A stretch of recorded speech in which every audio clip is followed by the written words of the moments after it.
మొట్టమొదటిసారిగా IT minister గారి ఆధ్వర్యంలో వాట్సాప్ గవర్నెన్స్ తీసుకొచ్చాం. ఇదో గేమ్ చేంజర్.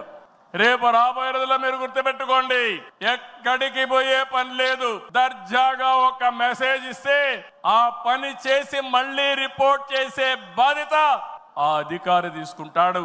దాన్ని సూపర్వైజ్ చేసే బాధ్యత మన పార్టీ తీసుకుంటుందని చెప్పి కూడా నేను మీకు తెలియజేస్తున్నా. దీనివల్ల అవినీతి పూర్తిగా తగ్గిస్తాం. ఇంకొక విషయం కూడా మీ అందరికీ చెప్తున్నా, భవిష్యత్తులో ఇప్పుడిప్పుడే కాదు, డీబీటీ కోసం, డైరెక్ట్ బెనిఫిట్ కోసం పోరాడిన పార్టీ తెలుగుదేశం పార్టీ.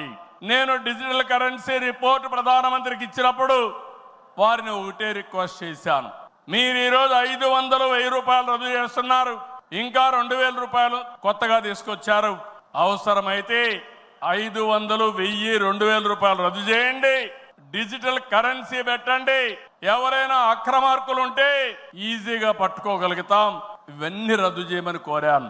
ఈ సభ సందర్భంలో మళ్ళీ ఒకసారి డిమాండ్ చేస్తున్నా, ఈరోజు అందరికీ డిజిటల్ కరెన్సీ వచ్చింది. పార్టీకి డొనేషన్ ఇవ్వాలన్నా ఒకప్పుడంతా లిస్ట్ అంతా ఇచ్చి చదివేవాళ్ళం. ఇప్పుడు నేరుగా మీ ఫోన్ ద్వారా పార్టీ అకౌంట్లోకి డబ్బులు చెల్లించే పరిస్థితికి వచ్చారంటే ఈ 500, 1000, 2000 రూపాయల అవసరం లేదు. రాజకీయాల్లో డబ్బులు పంచే అవసరం ఉండకూడదు. ప్రజా సేవే పరమావిధిగా చేసుకుని మనం పనిచేస్తే ప్రజలు మనకు ఓట్లేస్తారని చెప్పి కూడా నేను మీకు తెలియజేస్తున్నా. మీరు నాతో ఏకీభవిస్తున్నామంటే అన్ని పెద్ద పెద్ద నోట్లన్నీ రద్దు చేయాలని గట్టిగా చప్పట్లు కొట్టి హర్షాన్ని, ఆమోదాన్ని తెలియజేయండి. అప్పుడే ఈ దేశంలో పూర్తిగా అవినీతి పోతుంది. దీనికి కూడా మనం శ్రీకారం చుడతామని చెప్పి కూడా నేను మీకు తెలియజేస్తున్నా.